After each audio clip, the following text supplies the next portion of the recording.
我都會醫好佢嘅，我想做你嘅試驗品。好有效嘅。包幾耐㗎？包幾耐㗎？ 5香薰煙法。 movie की शुरुआत होती है चाइना के एक राजा से जिसके 15 बच्चे होते हैं और सभी के सभी लड़के होते हैं। उसकी ख्वाहिश होती है एक बेटी की और आखिरकार कई सालों के बाद उन्हें एक बेटी होती है।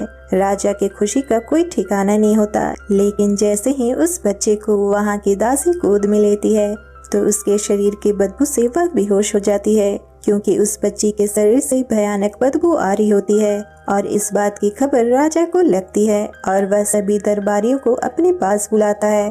राजा के महल का डॉक्टर भी आता है और वह महारानी के बच्चे के बारे में बताता है कि उसे एक नई तरह की बीमारी है जिसके कारण उसके शरीर से काफी गंदी स्मेल निकल रही है और इसका इलाज अभी तक किसी के पास भी नहीं है, लेकिन हम जल्द ही इसका इलाज ढूंढ लेंगे। जिसके बाद राजा और रानी राजकुमारी से जब भी मिलने जाते तो उन्हें अपने चेहरे पर कपड़े का मास्क लगाकर जाना पड़ता था। देखते ही देखते एक हफ्ता गुजर जाता है, लेकिन अभी तक राजकुमारी के शरीर से बदबू दूर नहीं होती। वहाँ पर रखे सारे फूल भी मुरझाने लगते हैं उसकी बदबू से। कभी कभी तो राजकुमारी की बदबू रानी के मास्क को भी पार कर जाती थी, जिससे उनका दम घुट जाता था। इसलिए राजा फैसला करता है कि सभी की भलाई के लिए राजकुमारी को महल से थोड़ा दूर नदी के किनारे बने एक घर में रखा जाए, ताकि उसकी बदबू से किसी को भी परेशानी ना हो। राजकुमारी को उस जगह ले जाया जाता है और इसी तरह कई साल बीत जाते हैं, जहां हम देखते हैं राजकुमारी अब बड़ी हो चुकी है, लेकिन अभी भी राजकुमारी की शरीर की स्मेल बदली नहीं। आज भी वह उतनी ही बदबूदार है जितना वह पहले थी। वहीं राजा के कहने पर उसे रोज सुगंधित जल और औषधियों से नहाया जाता है, लेकिन कोई भी चीज उसके शरीर के बदबू को दूर करने में कामयाब नहीं होती। और राजकुमारी भी अब इस बात को मान गई थी कि शायद उसकी किस्मत में यही है और क्या कोई लड़का उसे पसंद भी करेगा। और यही परेशानी राजा और रानी को भी होती है कि आखिरकार राजकुमारी की शादी किस तरह से की जाए। वे राजकुमारी के लिए अच्छे राजकुमार की तलाश कर रहे होते हैं जो उसके लायक हो, जो उसे उसी तरह से पसंद करे जैसे कि वह है। जिसके बाद स्वयंवर के लिए राजकुमारों को बुलाया जाता है, जहां दूसरी तरफ दासियां राजकुमारी को सुगंधित कपड़े पहनाती हैं, ताकि राजकुमारी के शरीर के बदबू के बारे में किसी को भी पता न चले। और जैसे ही राजकुमारी स्वयंवर में आती है, उसकी एक जोरदार छींक से सारे कपड़े उड़ जाते हैं और राजकुमारी की बदबू चारों ओर फैल जाती है। जिसके बाद सारे राजकुमार उस बदबू को बर्दाश्त नहीं कर पाते और कुछ राजकुमार वहीं पानी में कूदकर अपनी जान बचाते हैं तो कुछ वहीं बेहोश हो जाते हैं। लेकिन भाग रहे एक राजकुमार को राजा पकड़ लेता है और उसे राजकुमारी से शादी करने को कहता है, पर वह राजकुमार कहता है कि इससे शादी करने से तो अच्छा है कि मैं अपनी जान ले लूं। और वह अपने शरीर में खंजर मार लेता है और यह सब देखकर राजकुमारी का दिल टूट जाता है कि वह ऐसी क्यों है। दूसरी तरफ एक फूल विशेषज्ञ को दिखाया जाता है जिसका नाम काय होता है, जिसका फूलों से सुगंधित परफ्यूम बनाने का काम होता है और सारी ही लड़कियां उसके परफ्यूम के लिए दीवानी होती हैं। वहीं काय का मोटिव होता है कि वह इस राज का सबसे बड़ा अरोमा थेरेपिस्ट बने। एक दिन काय अपने काम से लौट रहा होता है, जहाँ वह चौराहे पर एक पोस्टर लगा देखता है जो महल के जरिए लगाया गया होता है, जिसमें लिखा होता है जो भी राजकुमारी की बीमारी को ठीक करेगा उसकी राजकुमारी से शादी की जाएगी और उसे राजा के दरबार में मंत्री की पोस्ट भी दी जाएगी। जिसके बाद काय अपने घर लौटता है और हम उसके घर में तरह तरह के फूल को देखते हैं जो काफी खुशबूदार पौधे होते हैं। और तो और उसके पास एक बदबूदार पौधा भी होता है जो जड़ी बूटी का भी काम करता है। और काय का मानना होता है कि उसके फूल राजकुमारी की बीमारी को ठीक कर सकते हैं। जिसके बाद हम काय को राजा के महल में देखते हैं, जहां अच्छे अच्छे चिकित्सक भी आए होते हैं। उनमें से एक काय भी होता है। उन सभी को दुनिया की सबसे बदबूदार चीजें दी जाती हैं ताकि वह अपने तरीके से उसके बदबू को भगा सके। और सभी अपने तरीके से उस बदबू को भगाने का काम करते हैं। कुछ तो जादू का इस्तेमाल करते हैं और उनमें से एक तो उन सामान में ही आग लगाने की कोशिश करता है। जहां 6 लोगों में से 4 लोग नाकामयाब हो जाते हैं और बचते हैं तो सिर्फ 2 लोग, काय और एक डॉक्टर का चेला जिसका नाम इयाज होता है, वह भी कामयाब होता है। जिसके बाद राजा सभी को वहां से जाने को कहता है और काय और उस जूनियर डॉक्टर इयाज को 3 महीने का समय देता है ताकि वह रानी के बदबू को भगाने का इलाज ढूंढ सके। अब राजा का सलाहकार उस डॉक्टर का पक्ष लेते हुए कहता है, यह अकेला ही इस काम को कर लेगा, हमें इस आम आदमी की जरूरत नहीं है, यह तो राजघराने से भी नहीं है। और वह सिपाहियों को कहकर काय को वहाँ से निकलवाने की कोशिश करता है, लेकिन राजा उसे वहाँ से ले जाने से रोकता है और कहता है सभी को बराबर का मौका दिया जाएगा। जिसके बाद काय को छोड़ दिया जाता है। अगले दिन काय अपने घर में बहुत सारे औषधियों और फलों के रस से एक साबुन बनाता है जिसका सुगंध किसी को भी मोहित कर ले, और अब उसे ऐसा कोई चाहिए जिसके ऊपर वह टेस्ट कर सके। इसलिए वह मछली बाजार में पहुंच जाता है ताकि वह अपने बनाए हुए साबुन का यूज वहां के लोगों पर कर सके। तभी वह मार्केट में एक लड़की से टकरा जाता है जो एक बहुत बड़ी मछली को अपने साथ ले जा रही होती है और वह उसके ऊपर गिर जाती है, जो कोई और नहीं बल्कि राजकुमारी होती है जो भेष बदलकर आम जनता के बीच घूम रही होती है।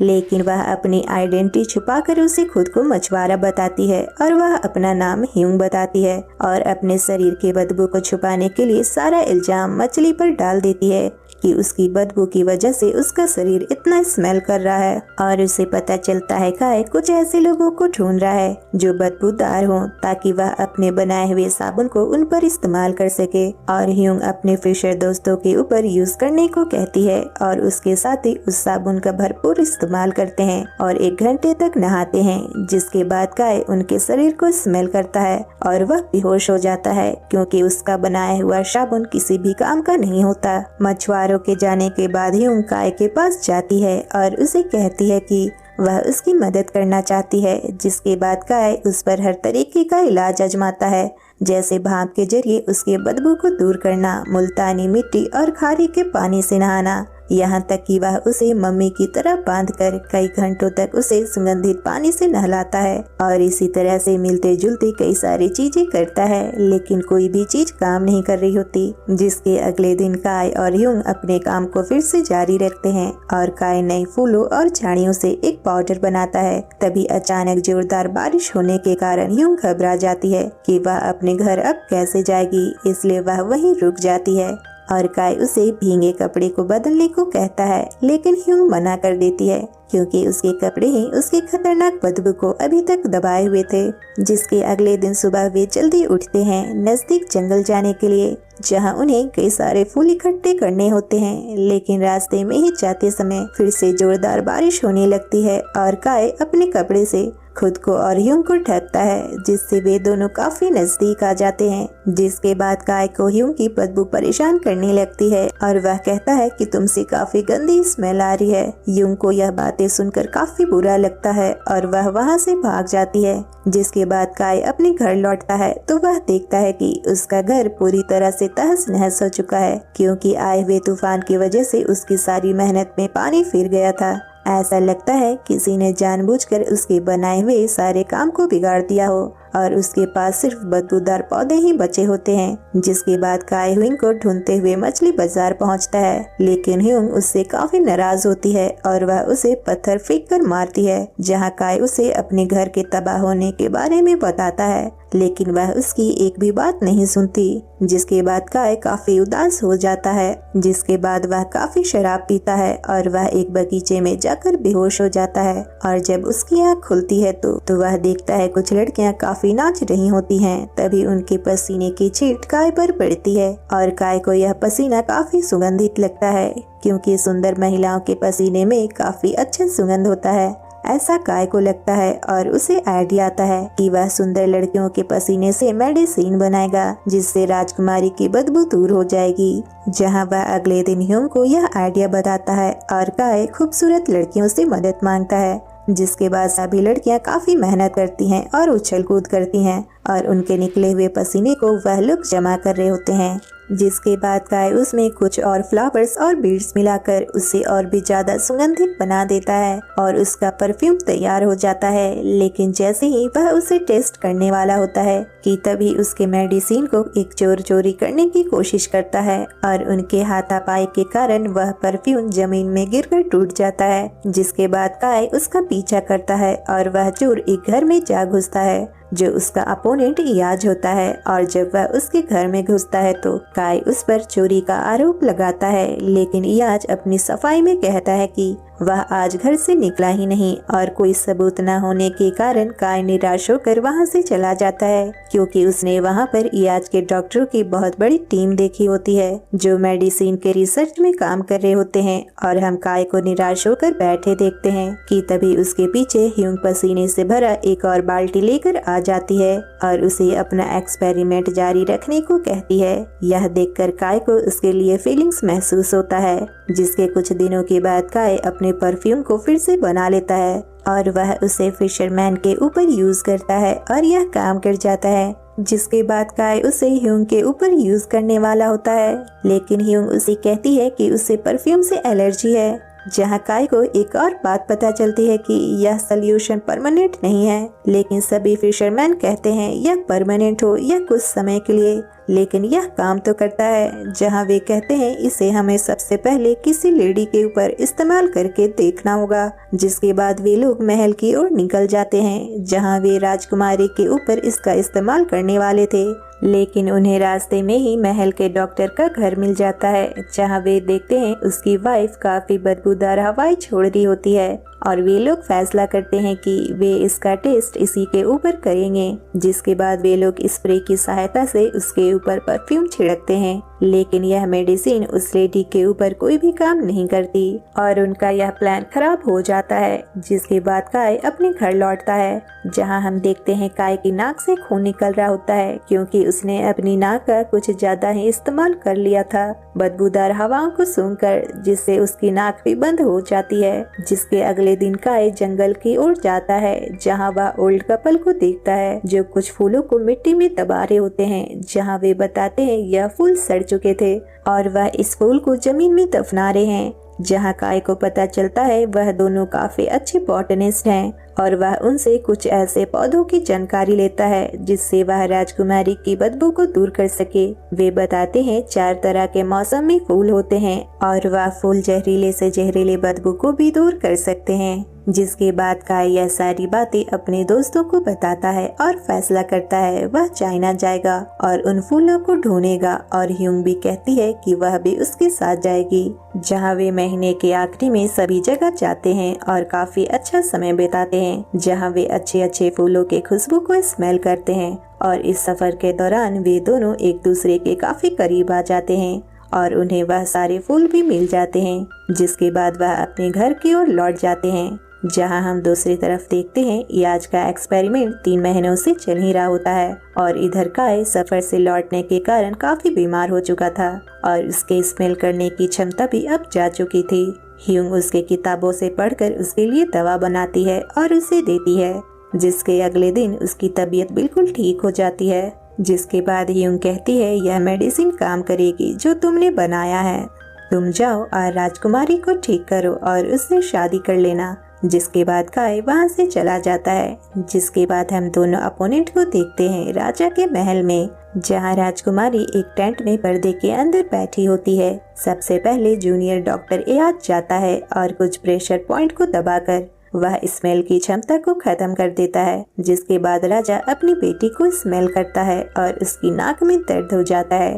राजा जूनियर डॉक्टर से पूछता है कि तुमने तो कुछ किया ही नहीं। डॉक्टर बोलता है कि उसने राजकुमारी के प्रेशर पॉइंट को दबाया, जिससे राजकुमारी अपनी बदबू को स्मेल नहीं कर सकती और वह यही काम राज के सभी लोगों के साथ करेगा, जिससे किसी को भी पता नहीं चलेगा कि राजकुमारी बदबूदार है। यह सुनकर राजा को काफी गुस्सा आ जाता है और वह उसे जेल में भेज देता है। और अब बारी होती है काय की, लेकिन काय अपना काम करने से पहले उन्हें बोलता है कि वह स्मेल नहीं कर सकता क्योंकि उसकी तबीयत खराब हो गई थी, जिसके कारण उसकी सूंघने की क्षमता चली गई है। इसलिए वह अपने बनाए हुए मेडिसिन का प्रयोग भी करेगा तो उसे कुछ पता नहीं चलेगा कि यह काम कर रही है या नहीं। अब बारी होती है काय के बनाए गए मेडिसिन के यूज करने की और उसके बनाए हुए दवाई का असर होता है और राजकुमारी के शरीर की बदबू दूर हो जाती है। जिसके बाद राजकुमारी बाहर आती है और फिर से उसकी बदबू आने लगती है, जिससे हमें पता चलता है यह दवाई सिर्फ कुछ ही समय के लिए काम करती है। राजा अपनी तलवार लेकर काय को मारने बढ़ता है क्योंकि उसकी दवाई काम नहीं कर रही होती। जहाँ काय की नजर राजकुमारी की आंखों से गिरते आंसुओं पर पड़ते हैं और वह राजा से कुछ और समय मांगता है। राजा उसे 24 घंटे का समय देता है और काय अपने घर लौटता है और वह ह्यूंग को बताता है एक बदबूदार पौधे के बारे में कि एक दिन इस पौधे की पाउडर में आंसू गलती से गिर गए थे और उसकी बदबू भी दूर हो गई थी। अगर हम यही काम मेरे बनाए हुए मेडिसिन में करें तो यह भी काम करेगी। जिसके बाद काय ह्यूंग से कहता है कि मुझे पता है कि तुम्हारी बदबू तुम्हारे कपड़े से नहीं आती, ना ही तुम्हारी मछली वाले काम करने से वह तुमसे आती है, और वह उसे रोने को कहता है। जिसके बाद ह्यूंग अपने बारे में बताना शुरू करती है कि जब वह छोटी थी तो उसकी बदबू की वजह से उसका कोई भी दोस्त नहीं बनता था, यहाँ तक कि इस बदबू के कारण उसके परिवार वालों ने भी उससे दूरी बनाए रखी, जिसके कारण उसने पानी में कूदकर अपनी जान देने की कोशिश की थी। लेकिन कुछ मछुआरों ने उसकी जान बचाई और उन्हें उसकी स्मेल से कोई फर्क नहीं पड़ता, इसलिए वह उन मछुआरों के साथ रहने लगी। यह बताते हुए उसकी आंखों से आंसू भी गिर रहे होते हैं और एक पतीले में जमा हो रहे होते हैं। जिसके बाद काय उसके आंसुओं का इस्तेमाल करके उस दवाई को पूरी तरह से बना लेता है और वह राजा के पास जा रहा होता है, जहाँ वह उस डॉक्टर को भी देखता है जो अपनी वाइफ के साथ महल से जा रहा होता है, जहाँ काय उसे अपने इलाज के बारे में बताता है कि वह उसकी वाइफ का भी इलाज कर सकता है। लेकिन डॉक्टर उसे मना कर देता है क्योंकि वह उसका इलाज पहले से ही जानता है, लेकिन वह स्मेल नहीं कर सकता, इसलिए वह अपनी वाइफ के साथ खुश है और वह उसे कहता है कि उसे उसकी वाइफ ऐसे ही पसंद है जैसे कि वह है। यह सुनकर काय की नाक भी खुल जाती है और आंखें भी। वह ह्यूंग के पास जाता है और उसे अपने दिल की बात बताता है कि वह उससे प्यार करता है और तुम जैसे भी हो मुझे पसंद हो। जिसके बाद वह उस दवाई को ह्यूंग को खिला देता है और वे दोनों गले लग जाते हैं। जिसके बाद काय राजा के पास जाता है और राजा से माफी मांगता है और राजकुमारी से भी, और कहता है कि वह उससे शादी नहीं कर सकता, लेकिन उसने इलाज ढूंढ लिया है। लेकिन जैसे ही वह राजकुमारी को देखता है तो उसकी आंखें खुली की खुली रह जाती हैं क्योंकि वह कोई और नहीं बल्कि ह्यूंग होती है और उसे पता चलता है कि उसकी दवा भी काम कर रही है और उसके शरीर से कोई बदबू भी नहीं आ रही। जिसके अगले सीन में हम देखते हैं राजकुमारी की शादी ह्यूंग से हो चुकी है और वह अब राज दरबार में मेन हेड डॉक्टर है। और इसी के साथ ये मूवी यहीं एंड हो जाती है। तो आपको मूवी कैसी लगी हमें कमेंट करके जरूर बताएं और चैनल को लाइक शेयर सब्सक्राइब करना ना भूलें। मिलेंगे नेक्स्ट वीडियो में, तब तक के लिए बाय बाय।